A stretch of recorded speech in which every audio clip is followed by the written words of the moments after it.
Tranche de livre, votre émission littéraire, en partenariat avec la librairie Les Volcans, 80 boulevard François Mitterrand à Clermont-Ferrand et sur www.librairielesvolcans.com. Bonjour à toutes et à tous, Tranche de livre, votre rendez-vous hebdomadaire qui enfin peut enregistrer dans des conditions normales puisque nous avons de nouveau accès à nos studios de Radio Arverne et nous serons avec Arthur Nesnidal pour son excellent livre Sourds de colère.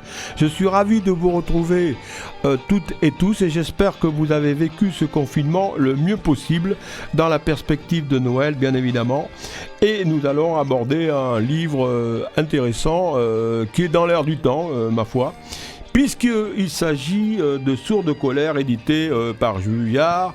Et Arthur Nesnidal est un jeune écrivain, 24 ans seulement, qui s'est intéressé à ce fait de société, puisque nous avons affaire à une intrigue politique sur la corruption des élites sur fond de révolte populaire. C'est quasiment le cocktail explosif de cette dystopie empreinte d'une colère salutaire, pardonnez-moi. Et je vais évidemment vous expliquer tout ça dans quelques secondes. Alors, nous sommes dans une ville aux allures rétro-futuristes et la colère gronde. Et ce climat d'insurrection générale va inquiéter le pouvoir qui s'emploie à exercer une violente répression. L'inspecteur Andrieux est un fonctionnaire formaté et rigoureux d'une police autoritaire, va se retrouver plongé malgré lui dans le cercle fermé de ceux qui dirigent l'État et la finance. Arthur Nesnidal nous en dira plus tout à l'heure. Et sur ordre du sénateur Jules de Clérivoix, Andrieux tente de rassembler les éléments qui vont bien sûr compromettre tout ce beau monde, et notamment ce monsieur Cartera, qui est un financier qui dicte en coulisses sa conduite au gouvernement. Et en poursuivant ce fantôme, Andrieux va découvrir un milieu social dont il ignorait tout et qui le dépasse complètement. On reviendra donc avec Arthur sur cet aspect de la question. Je vais faire une pause musicale avec Brother in Arms, Dire Straits, et je vous retrouve dans quelques minutes.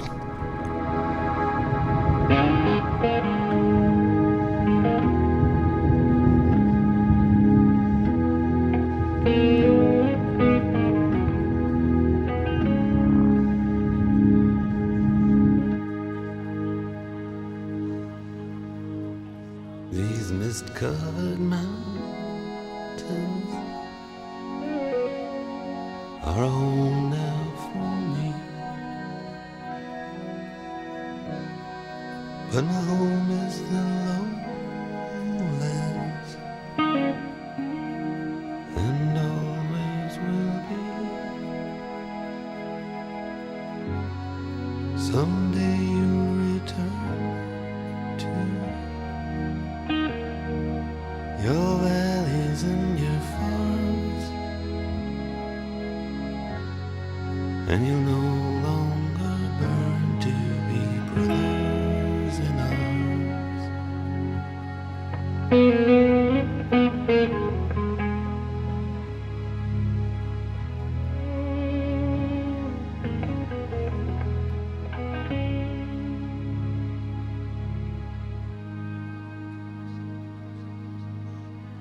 Through these fields of destruction,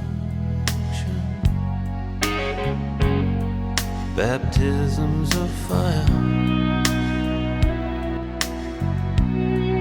I've witnessed your suffering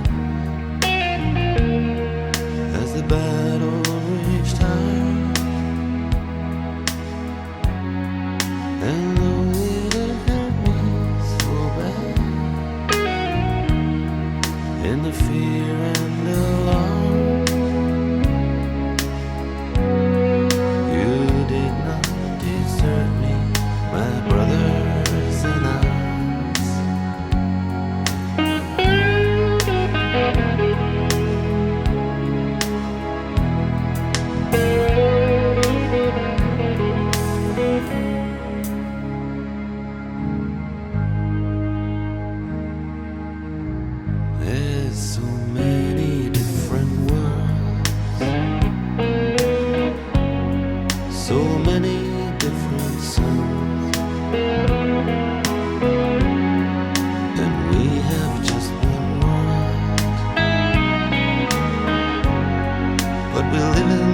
from once.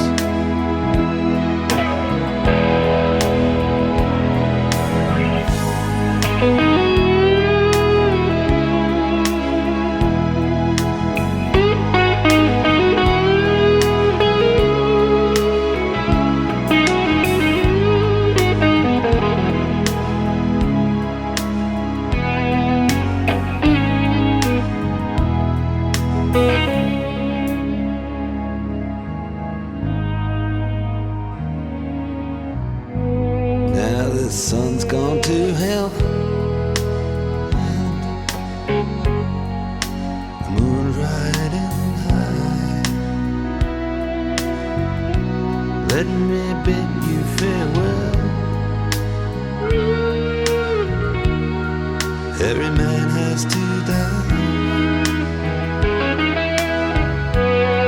but it's written in the stars. In every line in your palm, we're fools to make war on our brothers in arms.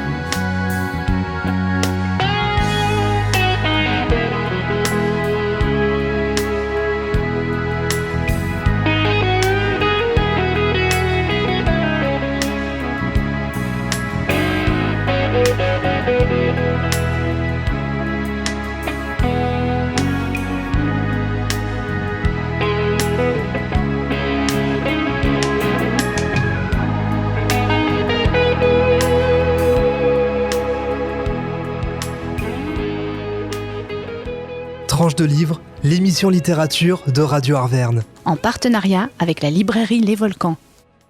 Nous sommes de retour sur Radio Arverne 100.2 dans l'émission Tranche de livre enregistrée dans des conditions normales, je me répète, avec le plaisir de retrouver les chemins des studios et surtout celui d'avoir invité Arthur Nesnidal que je salue.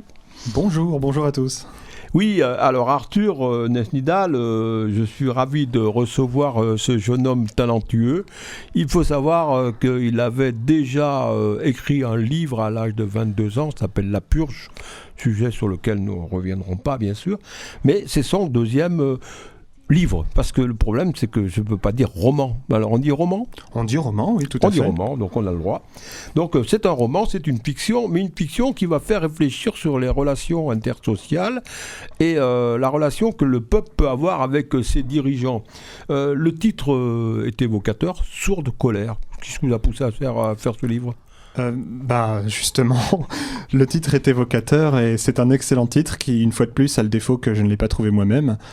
Sourde colère, c'est un titre qui a plusieurs sens. C'est d'abord la colère qu'on n'entend pas, la colère des gens qu'on n'entend pas, la colère sourde, c'est-à-dire la colère aussi qui a du mal à s'exprimer, c'est pour ça qu'on ne l'entend pas.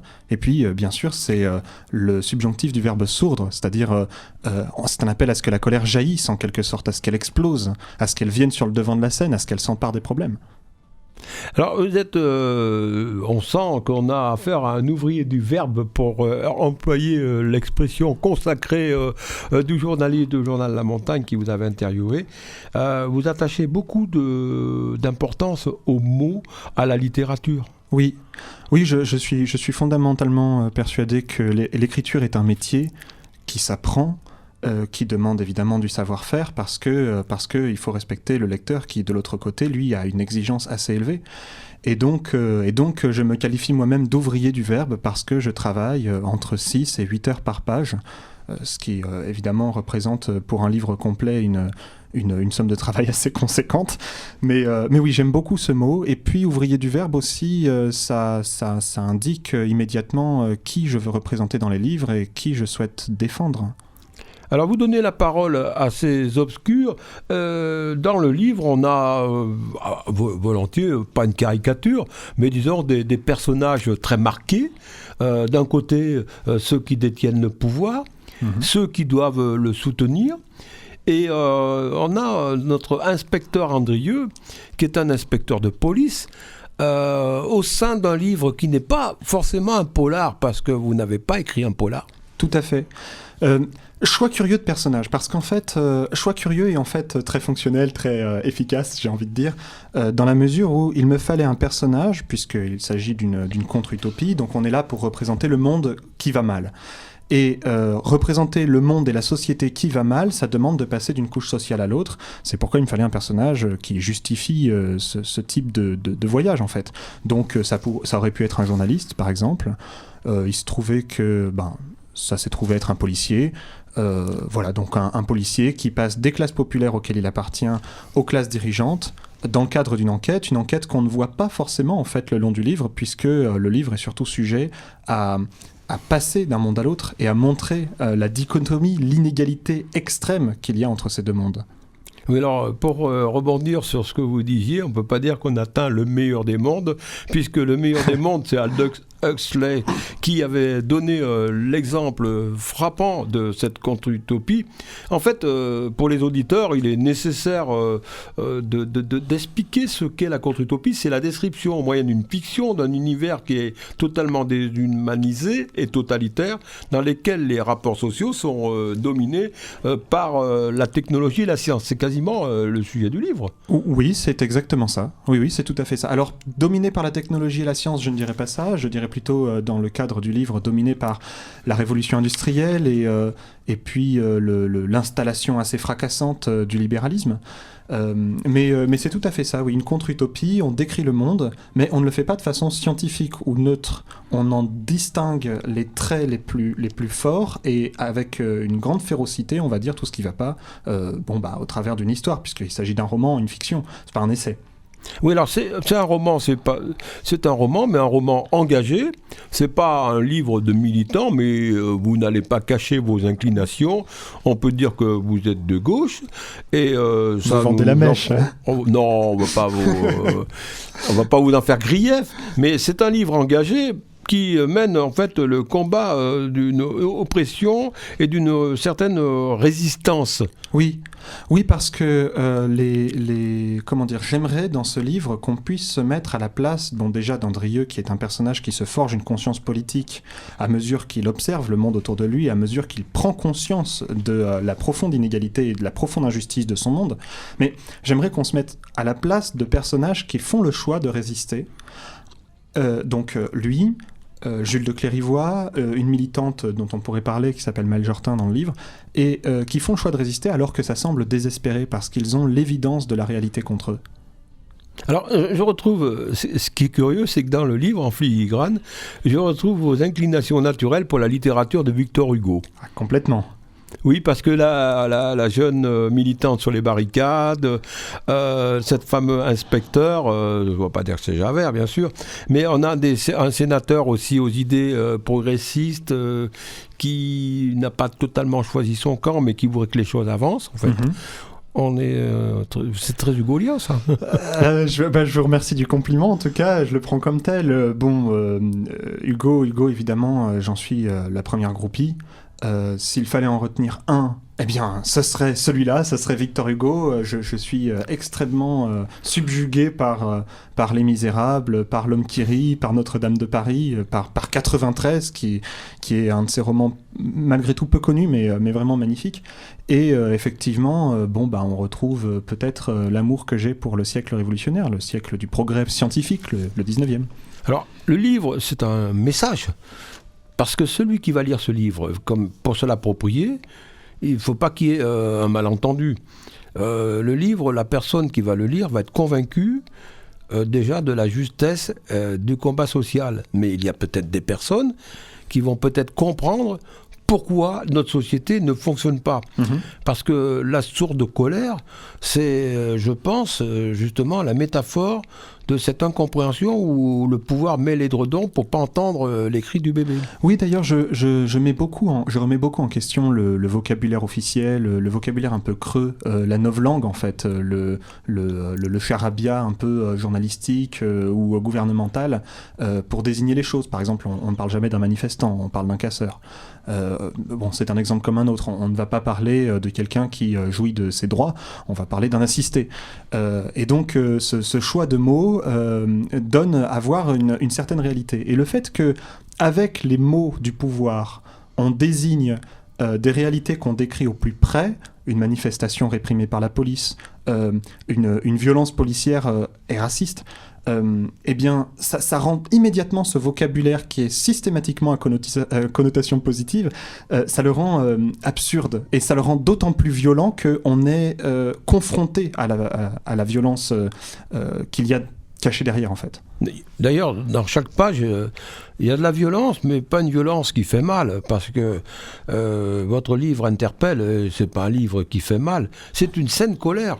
Une saine colère que les gens vont pouvoir comprendre, qu'un livre qui est éminemment contemporain avec ce qui se passe maintenant.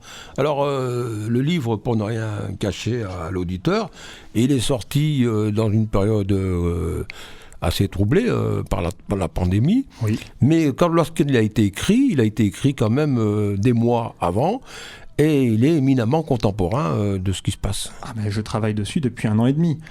Donc effectivement, la violence d'un gouvernement autoritaire ne m'a pas échappé.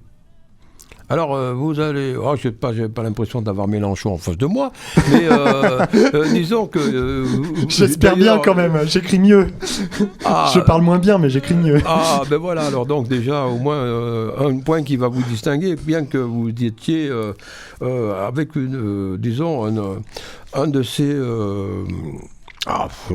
admirateur, parce que c'est vrai que non. Admirateur? Non, pas du tout. Je n'ai pas d'admiration. Je n'ai pas d'admiration pour les hommes politiques. J'ai de l'exigence. J'attends d'eux qu'ils fassent ce pourquoi on vote pour eux. Ah, j'ai donc fait quand même, disons, un peu de provocation, et je suis arrivé. Alors, ce livre-là, vous l'avez écrit sous une forme assez particulière. Eh bien, en fait, c'est un livre tableau. Donc, on passe d'une scène à l'autre. On passe d'un univers à l'autre, on passe d'un personnage à l'autre. Bon, bien sûr, on suit toujours notre fil rouge, l'inspecteur Andrieux, qui est là pour coincer un financier véreux qui est en train de tirer les ficelles du gouvernement. Mais donc, on passe effectivement d'une chose à l'autre et on va essayer de décrire des choses concrètes. Et si vous permettez, j'aimerais dire un mot là-dessus. C'est que j'ai essayé le plus possible, parce que c'est quand même un roman court, et qui en 150 pages essaye de traverser une société complète, j'ai essayé d'écrire un roman du concret, c'est-à-dire de parler le plus possible de la vie des gens dans son aspect concret, dans son aspect matériel, et pas seulement de faire une espèce de chant lyrico-poétique qui prendrait parti pour je ne sais quoi. Vous voyez ce que je veux dire? Oui. C'est engagé, mais c'est engagé parce que c'est un livre qui d'abord montre la vie concrète des gens. Mais si vous voulez, on fera une analogie avec une fresque murale. Oui. On va dire qu'en fait, c'est une fresque sociale. C'est ça, une fresque sociale. J'adore ce mot, une fresque sociale. Je souscris complètement. En fait, cette fresque sociale va peindre la société telle qu'on la voit. Alors, c'est assez curieux parce que ce livre m'a laissé une impression étrange, dans la mesure où il n'y a pas de temporalité particulière. On va même à la limite dire que vous pouvez vous payer le luxe de faire des anachronismes, c'est pas un problème. Ce que je fais d'ailleurs. Oui, parce qu'en fait c'est une contre-utopie. Et une contre-utopie, puisqu'elle n'a pas de lieu, elle n'a pas de temps non plus, donc après tout on peut bien faire à peu près ce qu'on veut. J'ai essayé de garder une certaine cohérence, mais c'était davantage de l'ordre de la cohérence esthétique que de la cohérence historique. Donc dans la même ville, on a des usines à charbon, un train qui sert en fait de métro, mais qui est aérien, qui est suspendu au-dessus de la ville, qui lui aussi fonctionne, c'est une locomotive à vapeur, et on a la police qui lance des lacrymogènes, bon, on a des choses qui sont assez... oui, mélangées. Je mélange les époques, c'est pas un problème. Oui, parce que ça donne une universalité au sujet, ça permet peut-être à la personne de ne pas se situer dans un contexte national, parce que le contexte entre les peuples et ses dirigeants, le conflit, je vais dire, est le même partout. En fait, ça peut être partout dans le monde. C'est un livre qui est universel, en fait. Bah, j'espère. C'est un très beau compliment. C'est pas quelque chose que je me permettrais de dire moi-même. Donc voilà, je vous laisse juger là-dessus. Et puis je laisse les auditeurs, les gens qui nous écoutent, et puis qui vont peut-être lire ce livre. Je les laisse juger de ça. Oui, parce que c'est un livre qui démarre assez fort. Je vais vous en lire un extrait. Colère, les puissants te haïssent. Sursaut de dignité, vent de révolte, souffle de châtiment, tempête de poing levé. Tu vas gueule ouverte et féroce chercher avec les dents tes victoires, souvent maigres contre l'humiliation. La colère est un coup de tonnerre qui éclate sous une terre orageuse, qui lance des éclairs. Elle a la force des faibles, l'argument des petits. Elle a la réaction des tenants du progrès. Terrible frisson de meurtre qui traverse la chair de ceux qui ont un cœur pour être bouleversés. Ça, c'est beau, hein? Je vous remercie. De ceux qui ont un cœur pour être bouleversés, parce que la colère n'atteint pas les gens qui ont de la morgue. Donc la colère est proprement un sentiment animé d'abord par l'indignation. C'est donc un sentiment populaire. Alors, je crois. Après, je dis ça de façon très sentencieuse, mais je suis à peu près persuadé qu'on ne peut pas se mettre en colère si on n'a aucune raison de se mettre en colère. Si tout va bien dans votre vie... Mais il y a des scènes colère. J'avais pensé à Badinter qui s'était mis en colère pour faire passer un message fort. Donc il y a des scènes colère, des saintes colères. Et on retrouve un peu dans les pensées philosophiques des anciens, des Grecs. Aristote disait que la colère, c'était le résultat de la vengeance, c'est comme ça.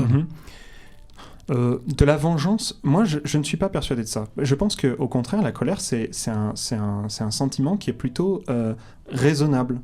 C'est-à-dire, c'est d'abord l'indignation, puis le fait de passer à l'acte. C'est-à-dire, on est indigné, et on est indigné au point qu'on agit. On ne peut plus supporter la situation, donc on fait quelque chose.